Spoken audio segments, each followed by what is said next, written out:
All right, ladies and gentlemen, welcome to this episode of Riding Shotgun with Charlie. This is one of the pit stops that we are doing at the NRA annual meetings in Houston, Texas in 2026.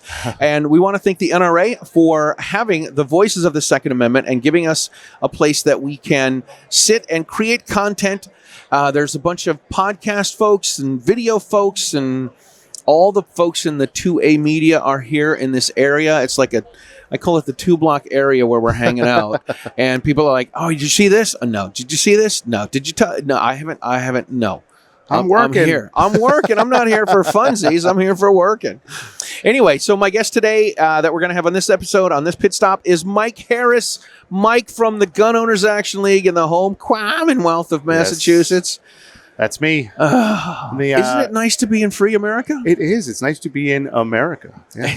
It is. Oh, I remember the first time, 2 years ago? 2 years ago was your first NRA annual meetings? Two or three. Two or three, yeah. And we started, you're walking around and you're like, dude, there are so many ARs out there. Look at all this stuff I can't have. Right. Oh. I like to tell people that going to gun shows is very much like going to a strip joint.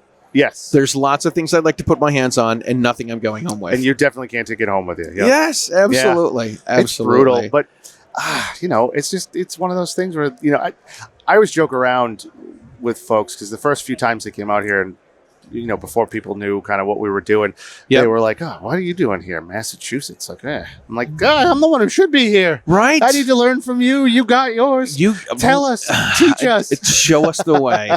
Exactly. Oh my God. And speaking of showing us the way, I refer to you as my my gun show Sherpa. Oh man. Yeah, you introduced me to everybody. It's the funniest one to me was it was the first year you came to Gun Rights Policy Conference. Yes. And we're standing there talking, and Masada Ayub comes walking by and he says, "Oh, hi Charlie, how you doing?" And, oh boy. And you're like, oh my God, dude, Mas Ayub just said hi to you. I'm like, yeah, he said hi to me. Yeah, we go back.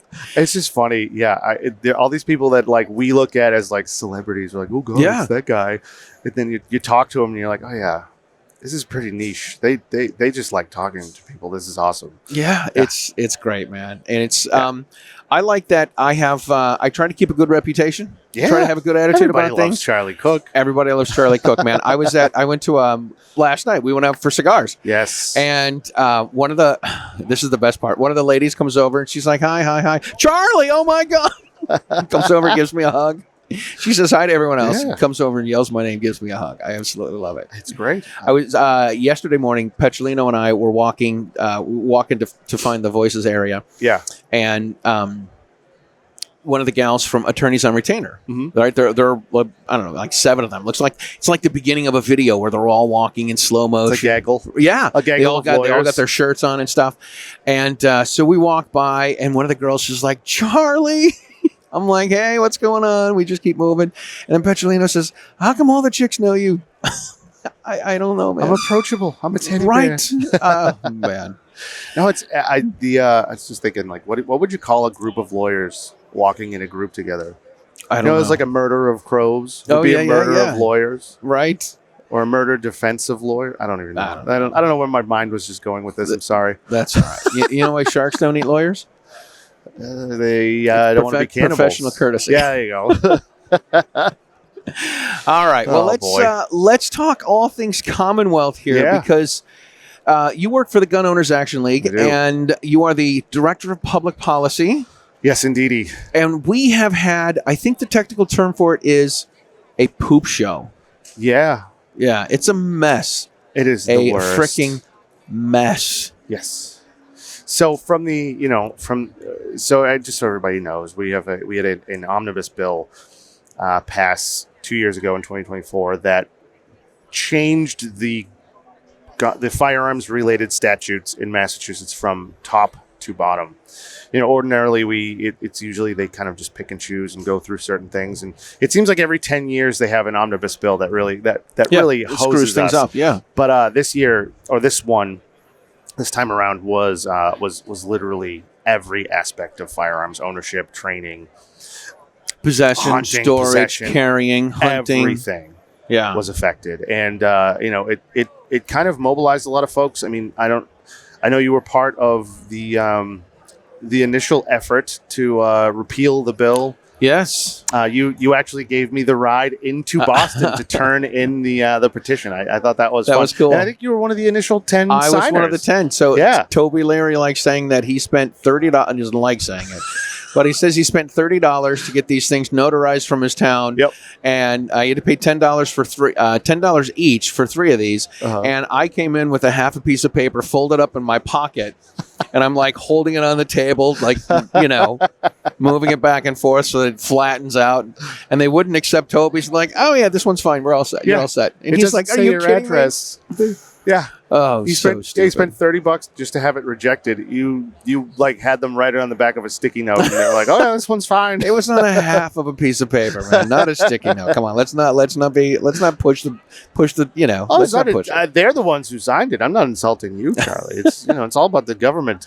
But, Nonsense. But no, it's so yeah. Going back, so it's Chapter 135 of the Acts of 2024 is how they kind of cite it in Massachusetts law. Whenever they pass a bill, the language of the bill goes into the record, and that's kind of just a documentation of what all the changes to the statutes will be. Mm-hmm. So in addition to like having all the statutes, all the stuff laid out, they also go through and change all the statutes. So, you can use it as a guide to kind of find where they made all the changes. And it was, I think the final count ended up being 152 sections of law that were changed. And I think it was like 143 pages, something like that. Yeah. How is there this much to change? Because the Giffords really needed a test case for a lot of their stuff. Yeah, they need a test case. All right, yeah. Yeah. Michael Day. Let's call him who he is. State Representative Michael Day was tasked with Stoneham. Was tasked with modernizing the Massachusetts gun laws, and and then in the middle of all of this, Gabby Giffords comes and makes an appearance at Beacon Hill and stands there for a photo op with him and probably left him with a hefty check. And a nice big stack of paper. Yeah. That said what they wanted to do to us. The best part, and I'm sure we'll get to it, the best part, I don't say the best part. Yeah. The most interesting part to me is when you said you reached out to Day's office and asked them to explain something. Well, we were part of the initial conversations. I mean, when he was initially tasked to do this, we had the first meeting in his office to discuss it. Me and Jim, my boss, Jim Wallace, who's the executive director of GOAL, and he's also on the NRA board and the chair of the bylaws committee for the NRA. We went into his office and we said, hey, what are you looking for? What do you guys need from us? We're here. We'd rather be in the tent, part of the conversation, instead of kind of looking in and screaming at a wall. So they had questions. We went over everything with them, and they just used it against us immediately. Unbelievable. Yeah, immediately. And then once we got the initial version of the bill and we started making noise about it, we were immediately persona non grata at the State House, and our relationships with most of the folks up there changed like almost overnight. Unbelievable. Yeah. That's how big the check was. Insane. Yeah. Yes. Michael Day's wallet spilled over into other politicians on Beacon Hill. Yeah. So, and separation of powers doctrine, each branch of the state government gets to establish the rules by which they operate. And one of the rules in the legislature is that with enough votes, you can suspend the rules. So when you have hypermajorities in both the House and the Senate, there really are no rules. If you really want to get something done and the Speaker or the Senate President really wants it, it's just going to get done. Yeah. And they're going to figure out a way to do it. Yeah. And that's kind of what happened. They suspended the rules about 6 times throughout this. They hollowed out an old bill and stuffed new language in it and took a DeLorean back in time and pretended the language had always been there. Right. Huey Lewis pops up. Yeah, exactly. And they kind of just slammed it through. So it was really weird, like from the beginning of how this got done. And then, it passes. We filed our petition to repeal the law, right? Which Massachusetts has a referendum initiative petition process, which you helped out with, that we were just talking about. We filed it, and with enough signatures, we could have the bill or have the law suspended until the election, and that vote is going to be in November of this year, unless the governor decides to exercise her constitutional power of putting a emergency declaration on the bill. So when she signed the bill in July, before we had our repeal efforts all underway, there was no emergency. But then as soon as we turned in that 100,000 signatures, all of a sudden it was an emergency.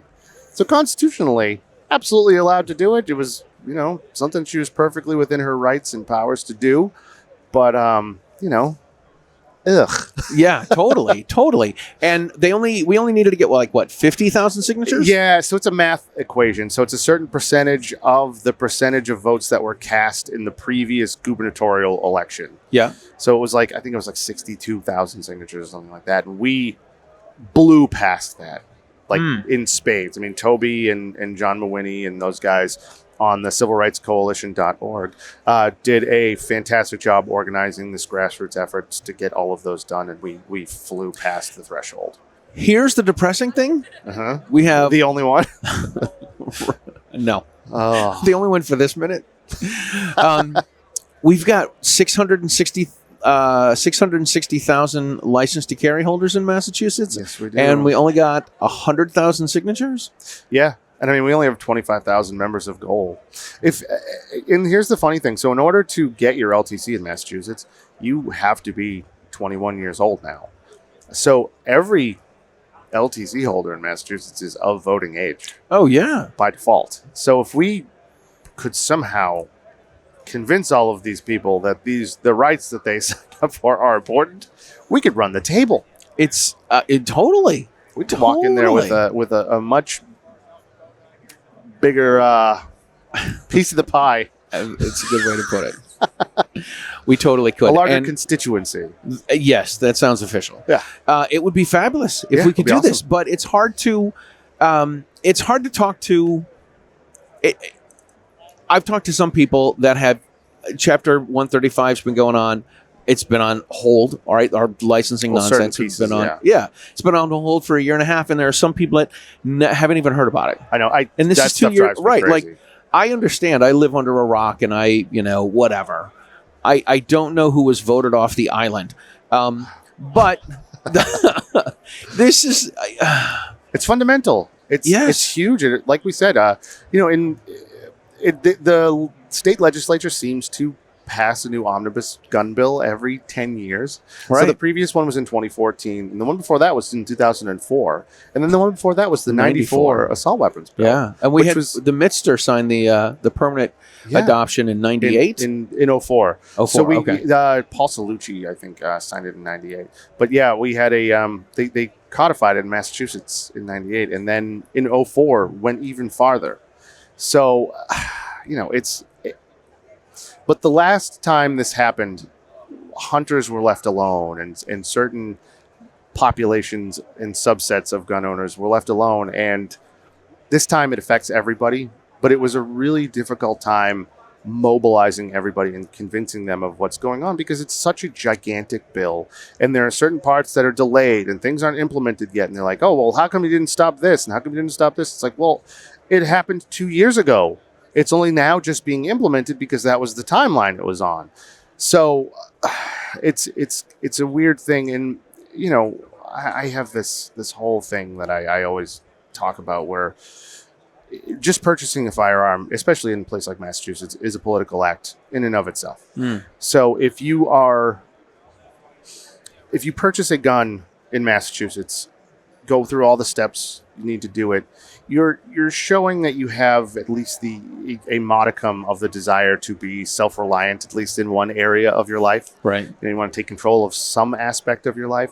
And just by the nature of who we are as gun owners and Second Amendment advocates and freedom, liberty and freedom loving individuals, it's difficult to convince our folks to put their name on a list and to get out there and become known by folks who you might not want to know you. Right. So it's an uphill battle against ourselves with a lot of this stuff. And, that's but that's where groups like we come in and shows like yours come in. And I always like to say that you represent the fun side of this. I always like to tell people, I'm like, no, go watch if you don't want if you're done with like doom and gloom for a little while and you're done hearing about all the bad stuff that's going on in our blue states, like go watch Charlie Cook. He talks about like why folks got into this and what they enjoy about it and why they're doing this and why it's important, not just what they're doing to preserve it. So I don't know. I'm honored, man. Well, no, that's what this is. It's what this show is. I was telling Michael Schwartz from Gun Owners Radio that I stole something from him, and it was he said something about doing why I do the show, and I said I want to do it to show that gun owners are not the crazy lunatics, the anti-gun stinkers. We're not scary. And then Michael says this, well, rarely are we like that. So I'm like, well, rarely are we the crazy lunatics. You know. I had this line for a while. I said, I want to bring fun ownership to gun ownership. Yes. Yeah. Make it a good time. It is fun. I mean, that's. I always say, like, you bring a non-believer to the range, and you put something fun in their hand, and it's in a nice controlled spot where they feel safe. You get a convert in your hands. Oh my gosh! Like you're ready to go. Absolutely. This is way outside. In 2007, I had some guns that were stolen from me. Oh no! Yeah, I didn't hear that. I've never heard the story. Oh my gosh! Well, yeah. How much time do we have here? This is your show. I'm on board for all of this. I'm here. So I went to Chicago to go shooting with a friend of mine because we hadn't talked in a while, and I'd become a gun owner since then. Yeah. And so I said, hey, let's go shooting. So I could bring my guns to Illinois. I couldn't carry them, but I could bring them and have them and take them to a range and shoot them. I brought them back. I flew in and out of Providence, and someone stole my suitcase. Yeah, and I had 4 handguns in it. Oh boy. 4 handguns. And one of them, not that they don't mean anything, they all mean something, but one of them was a gun that my father gave my mother back in the 60s, right? So it's like a family heirloom kind of stuff. So that was the one that I was most upset about losing. 2 weeks after they were stolen, I got them all back. That's good. I got 3 of them back. The 4th one was at the Providence Police Department because it was evidence, because the guy that stole my suitcase was trying to sell the contents of my suitcase in downtown Providence and got caught. So, how the hell did we get even on this, dude? I don't even know. It was. I don't know, but keep going. I love this. Going. So, I'm enjoying this. Yeah. So it's very distracting around here. There's a lot of people walking around. People walking up, like taking stickers and stuff off the table. You're like, so yeah. So, what were we talking about?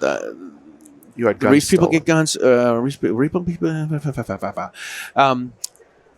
Why gun ownership is fun. Why gun ownership is fun. Yeah. So, So I ended up. I don't know how I got there, but I ended up getting the last gun back from the Providence Police Department. Yeah. And it took about 6 months, 8 months. I don't even know. Doesn't even make a difference. This is interesting. The stealing a firearm in Rhode Island is punishable by 1 to 10 years. All right. And selling a stolen firearm is punishable by 10 to 20. So I heard back from an attorney, and he says, I'm working on the case. What do you think should happen? Do you want to be involved and all this sort of stuff? Ugh. And I said, I don't want to be a jerk. I'm going to go middle of the road. 1 to 10 for stealing firearms. He stole 4. We're going to give him 5 years. He stole 4 of them. There's 20. And he got caught trying to sell one. It's 10 to 15, 10 to 20. Let's give him 15. I said, I think we should put him away for 35 years. Holy crap. And they said, we're thinking 1. 1 year. 1 year. And I wrote to the judge and I said anything less than 10 years is unconscionable because selling a stolen firearm is 10 to 20. So they put him away for 10. I was going to say, like, the minimum mandatories, those words have a meaning. No meaning. Yeah, they mean nothing. Oh, God. Yeah. So, and that's half the problem. Oh, my God, absolutely. They put all this stuff in place, then they don't enforce it against the people that actually break it. Right, and then they want more laws to stop this from happening. And it's guys like you and me who try to follow the law and stay and keep their nose clean that are the ones who are going to end up getting screwed. Yeah, absolutely. Absolutely. I still forgot what I was talking about. Anyway, who cares? So we got all this nonsense in Massachusetts. Trying to keep track of it. I want to bring fun ownership to gun ownership. Yeah, I don't know. Anyway, let's Yeah. keep going. Let's keep going with the nonsense. Yeah. So, one of the big things that we're seeing in mass, especially. So do you hunt at all, Charlie? I'm not a big hunter, but like. So I've after after I got divorced, the year I got Okay. divorced, yeah, the friend of mine posted on his social media. It's a kid I grew up with in the Midwest. Uh-huh. He posts something and he says, "Dove season starts September 1st. Who wants to go dove hunting?" And I wrote back, I said, "Man, if I was out there, I'd go dove hunting." And he's like, "Why don't you come out?" I'm like, "I don't have anyone to tell me no, so why don't I go?" Go ahead. So I booked a flight. Dude, it was the most redneck day I've ever had. We went, I get to his place late. We stay up. We have some beers. Uh-huh. We get up early in the morning because he legit lives on a farm in the middle of nowhere. What the hell, right? In Illinois. Yeah. Between 6:30 and 6:50, I shot a squirrel and a dove. And then we sat on 5-gallon buckets in the middle of a cornfield for the next 2 days. We did go see Ted Nugent. We went to go see Ted Nugent at a little club in the middle of nowhere in Illinois. That's so funny. And we fried the squirrel up, ate the dove. Is squirrel good? I've never had squirrel. Yeah, if you fry it up, it's good. There's squirrel. Yeah, there's All nothing wrong with it. We had squirrel, baked mashed potatoes, corn, and bush beer. Like total redneck stuff, man. Total redneck It's stuff. the bush beer that does it for me, though. It totally was does. it Bush Ice, Bush Light? Oh, let's not be. It's original Bush. Attaboy. No, but God. so I asked that because hunting is one of the big things that was affected by 135. That was kind of Oh, yeah, hunting. That's how we got made there. it so difficult for folks to come into the state to Jesus. Some of these people, I'm telling you, it's like a freak show when you're trying to do a show here. So hunting. Oh wait, how did I get into hunting? I went hunting. Yes. Yeah, I figured I would kill the bird of love and eat it. I mean, So wow, all right, that's just like kismet. That's what that's what he invited you to go do right after that. right after I got divorced. Traumatic experience. Absolutely. Oh yeah, so that's I'm a hunter. So I went. That's the first time I went hunting. Mm-hmm.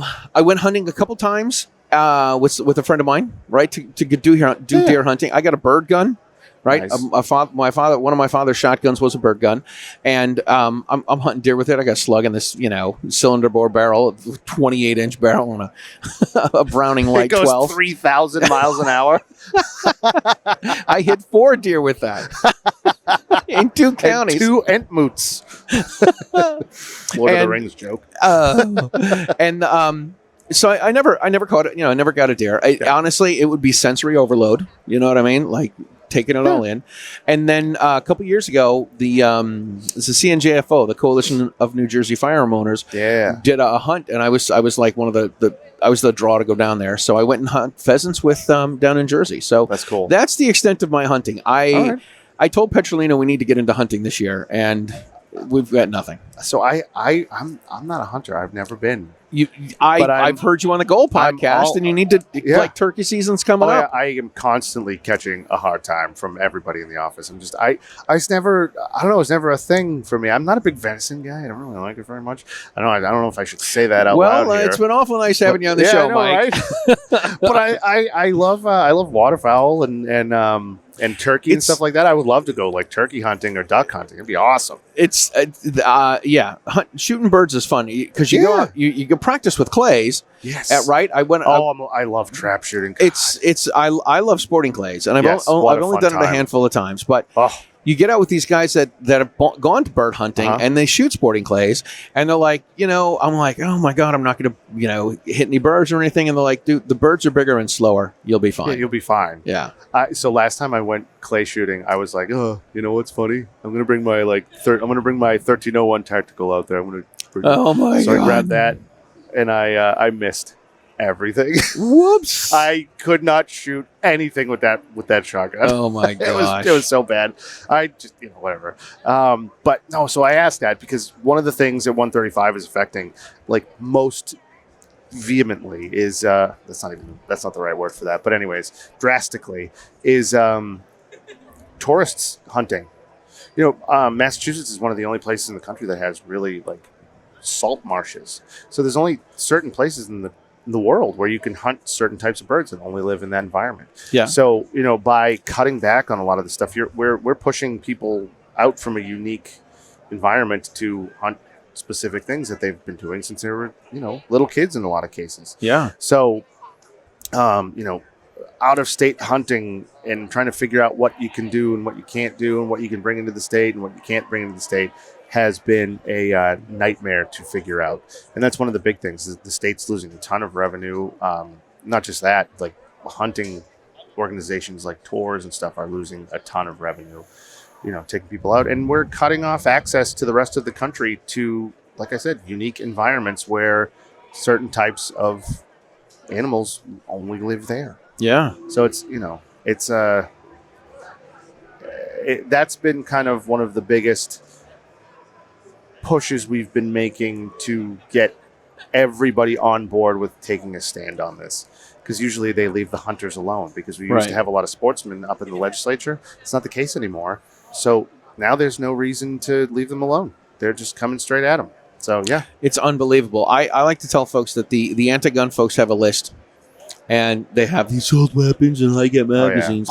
And then then semi-autos. Yep. And then they work their way down to the list, and they eventually get to the point where they're going after the over-unders. Or I call it the Joe Biden special. The Joe Biden special. I told my wife, Jill, I said, Jill, just fire two blasts into the air. Yeah.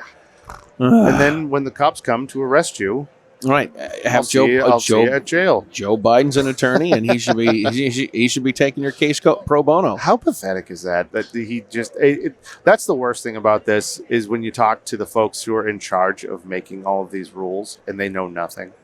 I mean, it's the first meeting I ever took in this position was about 5 years ago, and we were meeting with the chair of Public Safety and Homeland Security, who had been in that seat, in that chairmanship, for about 10 years at that point. Oh my gosh. It was Rep. Gonzalez out of Springfield, which is where Smith & Wesson used to be headquarters before we decided that we didn't want them there anymore. Right. That we... Yeah. What are we, French? Oh, it's the worst. I remember reading this after Smith & Wesson decided to move. I remember reading an article from, I don't know, news out of Springfield or something like, this is Smith & Wesson says it's not political. Or no, it's all political. Yeah, it is. Yes. You don't want us to have these. Why should they stay here and make them? Yeah, why are we going to stay somewhere where we're not welcome? Yeah. But so I go in there, and in Massachusetts, there's 2 levels of licenses. You know this. Yeah. We used to have 3.5. Yep. We used to have 3.5. But now we have 2. We have the FID, which is essentially your long gun permit. It's not good for like semi-autos or large capacity weapons, but it's or large capacity firearms, I should say. I can't call them weapons here at the NRA. Right. You get shot. Yeah, that's the problem. But no, you can have like pump action shotguns, bolt action rifles, those kind of things. And your LTC covers everything else. It's a license to carry. So we get there and we're discussing this with him. Mind you, this is the committee where all of the House and Senate bills go that involve firearm regulation. All of them. He had no idea that there was 2 different kinds of licenses in Massachusetts. They had no idea. You can say what you want about the actual act of licensing the Second Amendment, but you're the chair of the committee that does this, and you have no idea. So you're starting from not even zero, negative whatever. Yeah. Starting from behind as soon as you have a conversation with these people because they have an opinion on something that they just don't understand. They don't get it at all. And they have no desire to understand it. They just say, oh, this is bad. This is what my constituency says.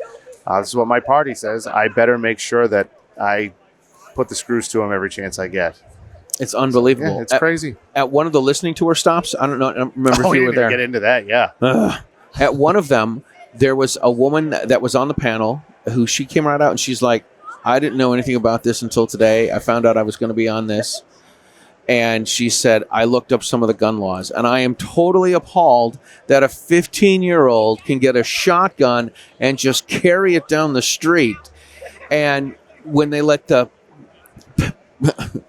when they let the subjects up to speak, I got up and said, what the information you have is not entirely correct. No. A 15-year-old has to take a class and get a license, and they can't carry a shotgun down the road unless it's hunting season and they're actively hunting. Yes. So everything that you said is wrong. Everything that guy just said is bullshit. Yes. Absolutely. And that listening tour, oh man. What a sham. That's when we became buddies. We we hit a bunch of hung us. out. Yeah.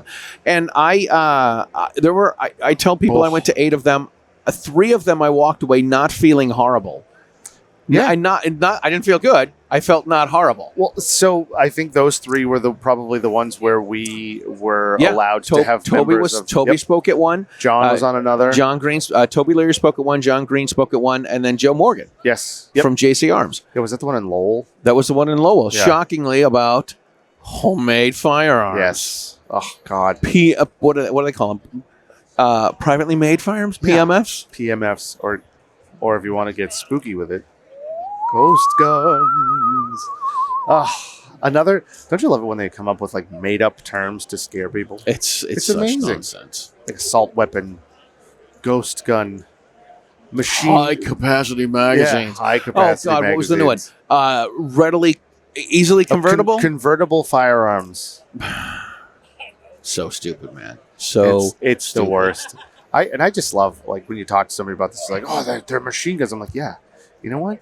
It's probably safer for somebody to shoot at you with a Glock switch than it is for them to aim. Try shooting one of those things. The other day this was a gun that they grabbed. That I think the Boston police grabbed this off of somebody. Yeah. It was what's the compact Glock that's a 10 millimeter? I forget what it is. It's like Glock 23, something like that. Oh God. Maybe it is the 23? But it's one of the tiny ones. It's a ridiculous gun. And it's a 10 millimeter. And it had a Glock switch on the back. So they're like all freaked out about it. I'm like, there is no way that is controllable. For some dude that's just a gangbanger walking around taking pot shots, there is no way that is a controllable gun. No, it's like a 3-inch barrel with like a tiny like half grip. Like you can put a finger and a half on there. 10 millimeter. Like, what are you doing? It's just a nonsense gun. It totally is. Totally is. But it's a gun he got illegally, right? Of course, and it had a clock switch on it. But I don't know. I look at some of the stuff. You have to laugh because if you don't, you're gonna cry. Oh my God, it's horrible, man. Those are some of my favorite posts though from police departments that take stuff off the street. Right, they get like a cap and ball revolver or like a muzzle. Oh my God, yeah. It's like, oh, you guys finally caught John Wilkes Booth. Sweet. This is what I like to do. When they talk about a teenager that has a gun, I always get on there and say, we need to make it harder for teens to get guns illegally.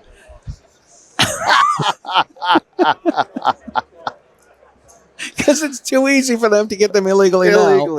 And we need to make it harder for them to get the guns illegally. Oh, it's just so funny. Just if it wasn't so scary, it would be so funny just to watch these people just flounder and be ridiculous. It's nuts. Yeah, it's completely nuts. One of my other favorite what do they call it? He comes through pretty sick. That was pretty. He's coming in. Petrolino's coming in hot. He's very cutting. That's the Jersey in him. I know. Man, there's so much more we could talk about. What did I want to say? The gun law listening tour that John Green spoke at was was it training? I think it was training. Yeah, it was because one of the old bags got the mom's demanding attention. Oh Jesus! This woman, she's the worst of all the Massachusetts stuff. Yes, because she got up and she's like, I need to know. Was it? Yeah, no, it was carrying. And she's like, I need to know that if you're carrying a gun at the mall, that you can hit your target. And I'm like, oh my God, woman, I need to know that you're not an alcoholic with 9 cats. That's what I need to know. But you know what? It's not your job to do anything to make me happy. Yeah. And it's not my job to do anything to make you happy. I don't have to meet your nonsense standards. Yeah, she's one of the America runs on Duncan and Bailey's. Oh America my God. stumbles on Duncan and Bailey's. Oh, she was bad. Yeah, they're She's tough. horrible. But then, and speaking of Ruth Zakarian, she's the head of the, what is it, the Stop Handgun Violence or whatever coalition. Who is this? Ruth Zakarian. I don't know who she is. Oh, so she's the head of that. Is she that purple-haired chick from Connecticut?